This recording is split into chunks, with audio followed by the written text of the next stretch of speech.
Please welcome the Vice President of the United States, Kamala Harris.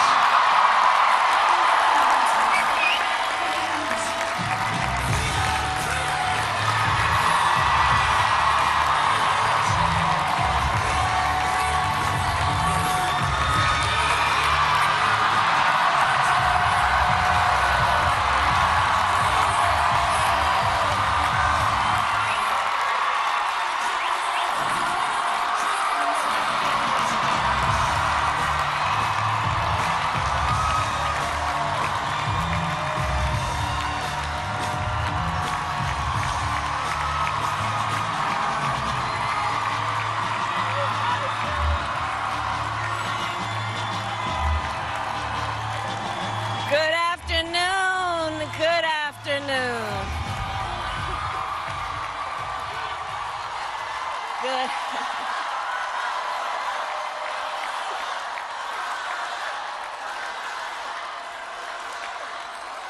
Good afternoon, everyone. Good afternoon. Good afternoon. Good afternoon. Thank you all. Thank you, thank you. Thank you, thank you. So let me say, and I love you back. And I love you back. So let me say, my heart is full today. My heart is full today, full of gratitude for the trust you have placed in me, full of love for our country, and full of resolve. The outcome of this election is not what we wanted, not what we fought for, not what we voted for, but hear me when I say, the light of America's promise will always burn bright. As long as we never give up, and as long as we keep fighting.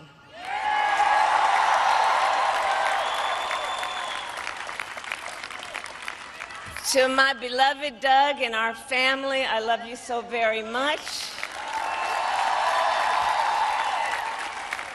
To President Biden and Dr. Biden, thank you for your faith and support. To Governor Walz and the Walz family, I know your service to our nation will continue.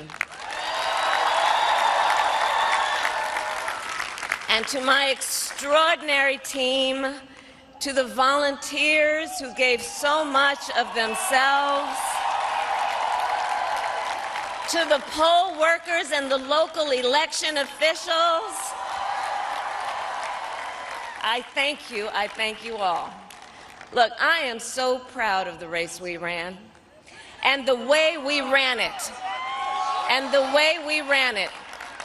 Over the 107 days of this campaign, we have been intentional about building community and building coalitions, bringing people together from every walk of life and background, united by love of country with enthusiasm and joy in our fight for America's future.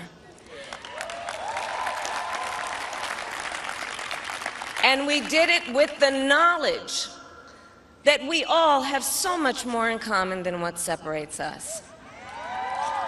Now, I know folks are feeling and experiencing a range of emotions right now. I get it. But we must accept the results of this election. Earlier today, I spoke with President-elect Trump and congratulated him on his victory.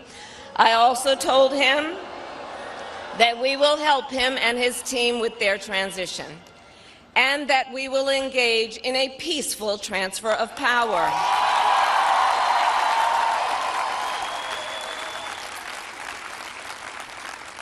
A fundamental principle of American democracy is that when we lose an election, we accept the results. That principle, as much as any other, distinguishes democracy from monarchy or tyranny. and anyone who seeks the public trust must honor it. At the same time, in our nation, we owe loyalty not to a president or a party, but to the Constitution of the United States.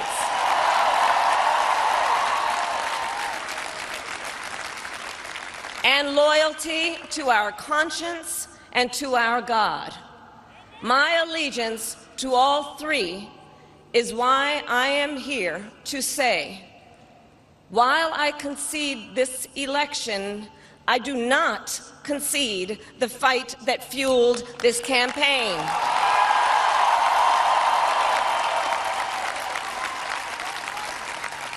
The fight for freedom, for opportunity, for fairness, and the dignity of all people. A fight for the ideals at the heart of our nation, the ideals that reflect America at our best. That is a fight I will never give up.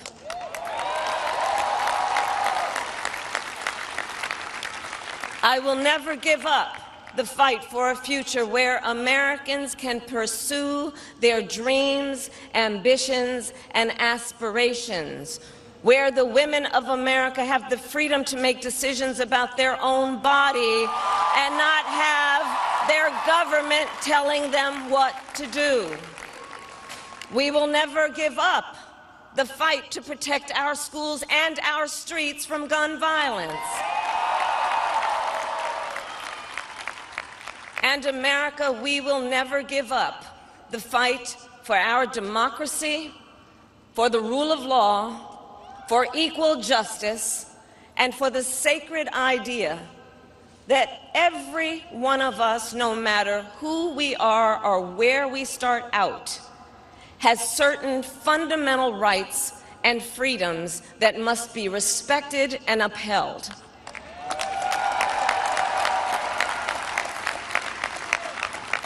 And we will continue to wage this fight in the voting booth, in the courts, and in the public square. And we will also wage it in quieter ways, in how we live our lives, by treating one another with kindness and respect, by looking in the face of a stranger and seeing a neighbor, by always using our strength to lift people up, to fight for the dignity that all people deserve. The fight for our freedom will take hard work, but like I always say, we like hard work. Hard work is good work. Hard work can be joyful work. And the fight for our country is always worth it. It is always worth it.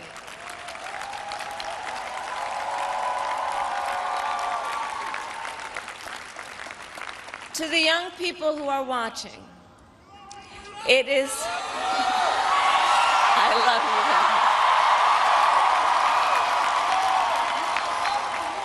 you. To the young people who are watching, it is okay to feel sad and disappointed, but please know it's going to be okay. On the campaign, I would often say, when we fight, we win. But here's the thing. Sometimes the fight takes a while. That doesn't mean we won't win. That doesn't mean we won't win. The important thing is don't ever give up. Don't ever give up. Don't ever stop trying to make the world a better place. You have power. You have power. And don't you ever listen when anyone tells you something is impossible because it has never been done before.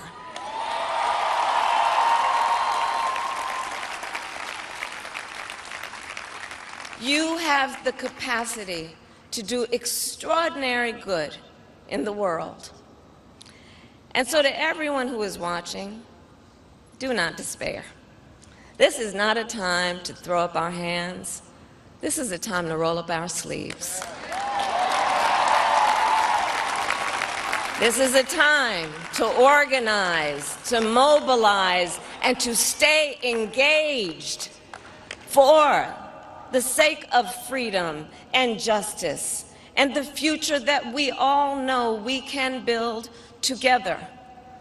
Look, many of you know I started out as a prosecutor, and throughout my career I saw people at some of the worst times in their lives. People who had suffered great harm and great pain, and yet found within themselves the strength and the courage and the resolve to take the stand, to take a stand, to fight for justice, to fight for themselves, to fight for others. So let their courage be our inspiration. Let their determination be our charge. And I'll close with this. There's an adage an historian once called a law of history, true of every society across the ages. The adage is, only when it is dark enough can you see the stars. I know many people feel like we are entering a dark time, but for the benefit of us all, I hope that is not the case. But here's the thing, America, if it is, let us fill the sky with the light of a brilliant, brilliant billion of stars. The light of optimism, of faith, of truth, and service.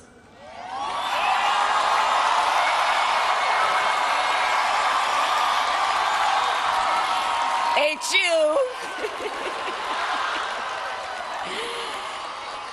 And may that work guide us, even in the face of setbacks, toward the extraordinary promise of the United States of America. I thank you all. May God bless you, and may God bless the United States of America. I thank you all.